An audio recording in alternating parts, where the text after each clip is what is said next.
So in this session, we will look at the memory protection features that are offered by the MMU available in 286, 386 and 486. To a certain extent, you're already aware of this, but then we'll just have an introductory look into it in this session, and we'll have a look in more detail into memory protection in the next session. So we already looked at these special registers of 80386. I have introduced them here again because paging and segmentation still are going to remain a part of the memory protection features as well. So these are going to be the paging registers, which are going to be CR0 to CR3. They are called as control register 0 to control register 3. Now what is important for us when we are talking about memory protection is this particular bit as to whether memory protection is going to be enabled or not. So if this bit is set, memory protection is going to be enabled. Now in case of 80286, there was a machine status word. The machine status word had these last 4 bits, that is TS, EM, MP and PE. So in the machine status word, if PE was made 1, automatically the processor moved from real mode of operation to protected mode of operation. When this PE1 bit is made 1, the processor automatically moves from the real mode to protected mode.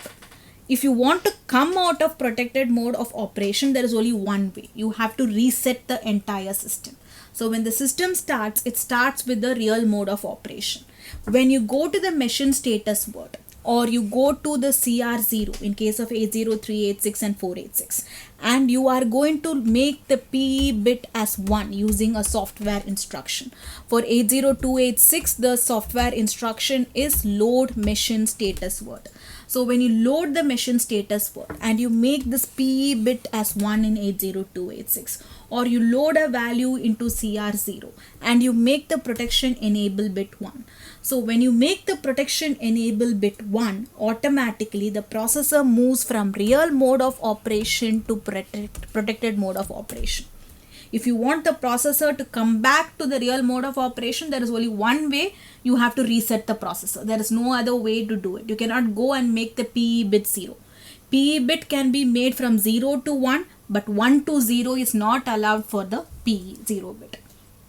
So that is the significance of the CR registers in case of 80386, the protection enable bit. In 80286, it is called as the machine status word. So once you load a value into this register and you make the PE bit 1, the processor automatically moves into protected mode of operation and memory protection is going to be enabled. And we know that in protected mode of operation, whether it is 80286 or whether it's going to be 80386, your code segment or data segment is going to be pointing towards a selector. The selector in turn points towards the descriptor. This just shows the format of the descriptor. What we are interested in as far as memory protection is concerned is this access right byte, which is going to be available in case of the descriptor. The access right byte is the one that is going to implement the memory protection features. So how exactly? We'll have a look at that by looking at the format of the access right byte. You know the format of the access right byte. What is going to be important are going to be these 2 bits, which are called as the descriptor privilege level bits. This bit is also important because it indicates whether the segment is present in memory. Now one more bit that is going to be available here is called as the S bit. If this S bit is going to be 0, I called it as a system descriptor. We will have a look at the different kinds of system descriptors available. The system descriptors available are going to be totally 16 types are available. Once your S bit is going to be 0, these 4 bits are going to give you what is going to be the type of the system descriptor. If S bit is going to be 1, the regular meaning which we are aware of comes into picture. If S bit is going to be 0, it means it is going to be a system descriptor. So what exactly are going to be the different kinds of system descriptors available? It could be a task gate. There are different types, but what we are essentially interested in is the different task gates which are available. The 80286 task gate, the 80386 task gates, the 80286 interrupt and trap gates, and then the task state segments. Now each of these we will not look at in detail, but then I have put this there in order to introduce you to the concept of gates. So what we will do is we will have a look at gates, and then you will understand the significance of these segment descriptors.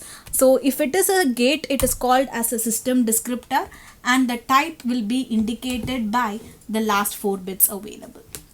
Now we know how address translation is going to take place. The selector, you're going to use bit number 3 to 5, which is going to point towards a descriptor. This points towards a descriptor which is present either in the local descriptor table or the global descriptor table. Which table you will know from the TI bit. If this is 0, it is the global descriptor table. If it is going to be 1, it is the local descriptor table. You have 2 bits which are called as the RPL. Again, please note that these 2 bits are going to be very important. Now, we also have a few hidden registers which are available in 80286 or 386. Now, these hidden registers are going to be the task register, the LDTR, the GDTR, and the IDTR. The local descriptor table register, the global descriptor table register, and the interrupt descriptor table register. We have seen the purpose of all these registers, but these are also a part of memory protection, so I have put these registers. I'm not going to explain them to you. Now let's see how these privilege levels are going to work. Now whenever there is going to be an instruction which accesses a particular memory location, so if there is an access to a particular memory location where there is an instruction or whether there is going to be a data, what the memory management does, it first checks that whether whatever is going to be the descriptor is a valid descriptor or not. The descriptor bit itself indicates whether it is a valid descriptor or not. For instance, if the descriptor that is going to be generated from the selector happens to be beyond the limits of the descriptor table, the descriptor table is going to have 8192 entries in it. If it is going to be beyond the limits of the descriptor table, the local descriptor table or the global descriptor table, that is considered to be an exception. The next thing it checks for is for the type of the segment, whether it is going to be the right type of segment. For instance, if you have a stack segment, if your descriptor indicates, remember we have the access byte available here, and this access byte is going to say what is going to be the type of segment. If it happens to be a data segment, if it happens to be a stack segment, or whether it happens to be a code segment, that you can know from these 3 bits which are present. We have already seen the format of these 3 bits in the earlier session. Now if whatever is the instruction is trying to access the stack segment and it shows that the stack segment is read only, then that is not the right type.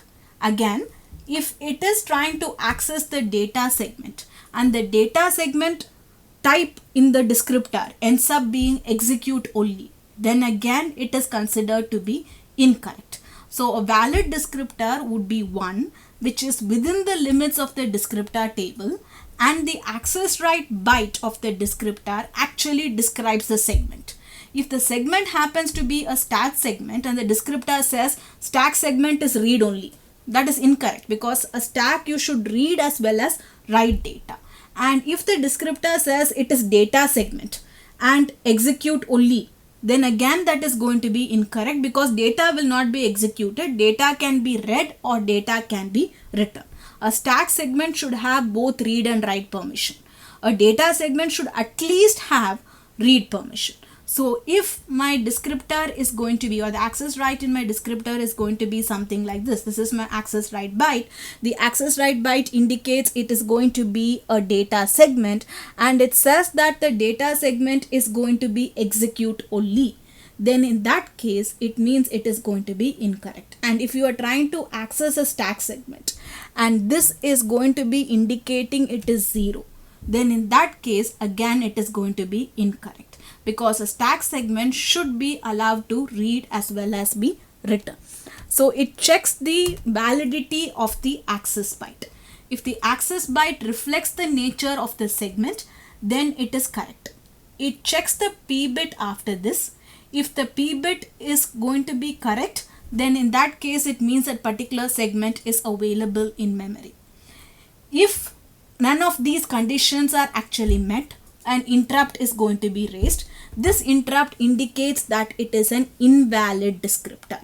An invalid descriptor would be one where the limits are not going to be followed, whose access byte does not reflect the type of descriptor. It says it is a data segment and says it is execute only. It says it's a stack segment and then it says it's read only. And then it also checks the p bit. If the p bit is going to be 1, then it means that that particular segment is going to be present in memory. If it is 0, it means it is going to be a invalid descriptor. So the p bit is also going to be checked.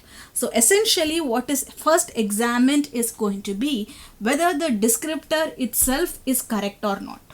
Once it finds that the descriptor is going to be correct, what it does is it loads the descriptor. So when it loads the descriptor, it will write the code segment, and after loading it sees if code segment is trying to be write alone and whether you're trying to write into read only data. The instruction address again should not cross the limits which are defined by the segment. So the different bytes or the different bytes which are present in the descriptor will be examined one by one by the memory management unit. So user tasks can be protected. Each task can have its own local descriptor table, and the LDTR is always loaded at the highest level, because whenever you're loading the LDTR, it means that you are doing task switching, because when you load the LDTR, you are moving from one task to another. Remember, every task is going to have its own LDTR. So if I have task 1, it will have its own LDT. Task 1 will have its LDT. Task 2 is going to be having its LDT. Now, whenever you're loading the LDTR, it means that you will be loading the starting address of the LDT. So if you are loading the starting address of task 2 or the LDT which is associated with task 2, then it automatically means that you are doing task switching. Task switching, this is how it is done in the protected mode. When you are going to load into the LDTR, it means that you are pointing towards a new LDT, and since you are pointing towards a new LDT, it means that you are going into a new task. So before all of this is done, it is going to check whether everything is going to be valid or not. So some of the things that it essentially checks is, it checks whether the descriptor is going to be within the descriptor table. Descriptor table has 8192 entries. Each entry in the descriptor table is going to be a 4-byte entry. So it is going to be 8192 into 4. So that is going to be the size of the descriptor table. Now if it goes beyond the size of the descriptor table, then in that case it is considered to be an exception. Next, it checks whether the descriptor actually describes the segment or not. If it is a stack segment, whether if it gives a permission as read only. If it happens to be a data segment and it says execute only, such a descriptor cannot be valid at all. And it also checks the p bit to see whether the descriptor is present or whether the segment is present or not. If the segment is not present, the corresponding interrupt is going to be raised. In this case, interrupt number 11 is going to be raised. Now, if the segment is present, the segment is automatically going to be loaded. And then what does the memory management do after the segment has been loaded? It will see whether any attempt is made to write into the code segment. It also checks whether any attempt is made to write into a data segment that has been declared as read only. So if you try to write into the code segment, or if you are going to write data or you write data into a segment which has been declared as read only, then again the memory management unit's protection comes into picture. And again, whenever it is executing an instruction, if it goes beyond the limit or the size which has been defined in the descriptor, an interrupt is going to be raised. So for instance, if I say the size of the descriptor is going to be 32K, and after executing those many number of instructions, if I try to execute the next instruction, then in that case I am violating the size of the segment. The size of the segment has been declared as 32K. Or to make it simpler, if I say my segment is going to be a 8 byte segment, that is also possible. Your segment size can be anything from 4 bytes to 64K. If it's going to be a 8 byte segment, after I have executed 8 bytes of instruction, if I attempt to execute the 9th byte, then I'm violating the size of the segment. Or if I try to write into a code segment, again I'm violating the purpose of the code segment. If I try to write into a read-only data segment, again I'm violating the memory protection. All of this is managed by the memory management unit. There are some functions which it does before it loads the segment. There are some functions which it does after it loads the segment. And one more protection that can actually be offered here is going to be that each segment can have, or each task can have its own LDT. So user task, each task will have its own LDT, and LDTR is always loaded at the highest level of protection. Because whenever you are loading the LDTR, it means that you are moving from one task to another task. So if I execute an instruction where a value is moved into the local descriptor table, it means I am moving from task 1 to task 2. Because every task is going to have an LDT associated with it. So if T1 has LDT1 associated with it and T2 is going to have LDT2 associated with it, if I am going to load the LDTR with the value of LDT2 starting address, then it automatically means that I am moving from task 1 to task 2. So whenever you move LDTs, it also means that you are switching from one task to another task. So hence LDTR is always loaded by the operating system at the highest possible level. Now let's once again look at the segment privilege levels because they are central to memory protection. Segment privilege levels, generally the OS has the highest privilege. And if it happens to be an execute only segment, again those have the highest privilege levels. So the operating systems segments, whether they are code or whether they are going to be data, are generally given the highest privilege level. Any code segment that is execute only is also given the highest privilege levels. So if you're going to look in terms of memory protection, the kernel will always be given the highest privilege level.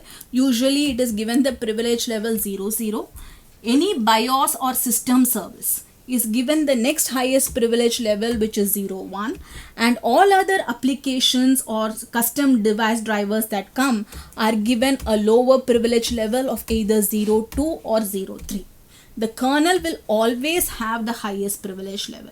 Any kind of BIOS services or interrupt services, they are given a privilege level of 01. Now, there are certain operating systems which don't support all 4 privilege levels. For instance, some version of Windows only support 2 privilege levels, that is the lowest and the highest privilege level. The lowest privilege level are given to all application as well as the BIOS functions. The lowest privilege level is given to the other functions which are going to be present. So generally the kernel is given the highest privilege level, BIOS or system services is given the next privilege level.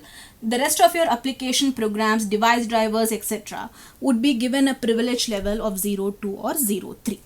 Now, what is going to be the significance of this privilege level and how is it implemented?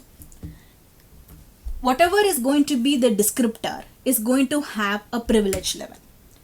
Now, whatever is your task is also executing at a certain privilege level. That is called as the current privilege level. And when you try to access a particular segment, you are going to have a selector. The selector has what is called as the request privilege level. The selector has 2 bits which are called as the RPL. The descriptor which is going to be accessed has the DPL, and the task which is currently executing will be executing at some privilege level. So that is called as the current privilege level. If the request privilege level and the current privilege level are going to be lesser than or equal to the DPL, because for as far as we are concerned, the highest privilege is 00, the lowest privilege is going to be 03. If the RPL and CPL are both lesser than the DPL, only then access is going to be allowed. So for instance, if currently I am executing at privilege level 01, my requesting privilege level happens to be 02. Between the two, 02 is considered to be the lowest. So 02 must be, 01, 02 must be lesser than or equal to whatever is the descriptor privilege level. So if the descriptor privilege level happens to be 02 or 03, then the access is going to be allowed. If for instance, we are going to say that the current task is executing at privilege level which is 02. It is an application, so it is executing at privilege level 02. And it is trying to access a procedure which is going to store data in a disk. For storing data in a disk, you are going to require a higher privilege level. So let's say whatever is the program that stores the data in a disk is going to have the highest privilege level, which is 00. Okay, the request current privilege level is 02, the requesting privilege level, let's say, is made 01. So the request privilege level is going to be 02, the current privilege level is going to be 0. Current is going to be 02, requesting privilege level is 01. The lower of these two is going to be 02. 02 is not lesser than or equal to 00. So access will not be allowed. So let's say I'm executing any task. That task has a privilege level of 02. And even if I keep my requesting privilege level as 00, even then the lower of these two will be taken. The application only has a privilege level of 02. So since the application has a privilege level of 02, that privilege level will not allow it to access a program which is going to transfer data to a drive, because a program which transfers data to the drive will be executing at the highest possible privilege level. So let's say you have a MS Word application. You have created a file. Now you want to store this file in the drive. MS Word is going to be an application, so it will not have a high privilege level. The MS Word task which you are running will have a low privilege level, which is going to be, let's say, 02. And even whenever I attempt to load a data into the disk, if the MS Word program still continues to access this particular application with the request privilege level of 00, the lesser of these two will be taken. 02 is going to be the privilege level which is given to the MS Word task or the MS Word application. So this is going to be 02. The request privilege level might be the highest possible value, which is 00. But what happens, MS Word, which is the one that is accessing the function to store data in the drive, only has a privilege of 02. Since it has a low privilege of 02 and the program which writes data into the drive has a privilege level of 00, it cannot access this program. Does that mean that using MS Word you can never write data into a drive? That is not true, because whenever you use MS Word, you are going to read data from the drive or you are writing data into the drive. But then the fact remains that application like MS Word will have the lowest privilege, which is 02. And something which writes data into the drive will have the highest privilege, which is going to be 00. Then how does it access this? It accesses it through a series of exceptions which are called as gates. So if any application wants to access a service which is offered by the operating system or BIOS, if you are writing data into the drive, services are offered by the operating system, services are offered by the BIOS. Operating system and BIOS both have very high privilege levels. So if you want to access any kind of program which belongs to the operating system, or you want to access data which belongs to the operating system, then there are certain exceptions allowed. Those exceptions are implemented in terms of gates. So if you want to access a procedure of higher privilege level, there is only one way to do it. You have to make use of a gate. There are essentially 4 types of gates: call gate, interrupt gate, task gate, and trap gate. So we are more interested in the first 3 because trap is a type of interrupt gate only. So call gate, interrupt gate, and task gate. So I can call a procedure which has a higher privilege. I can use an interrupt instruction in order to access a procedure which has a higher privilege, or I can do task switching in order to move from a task of low privilege to high privilege. But I cannot do it directly. I have to do it through a gate. So gates are the pathway through which you can access services which are offered by the operating system or the BIOS. So if I want to write to a disk, I want to read from a disk, I am using the highest privilege. How do I access those services? By making use of gates. So how these gates are going to work, we will look at that in detail in the next session. So I'll stop here in this session.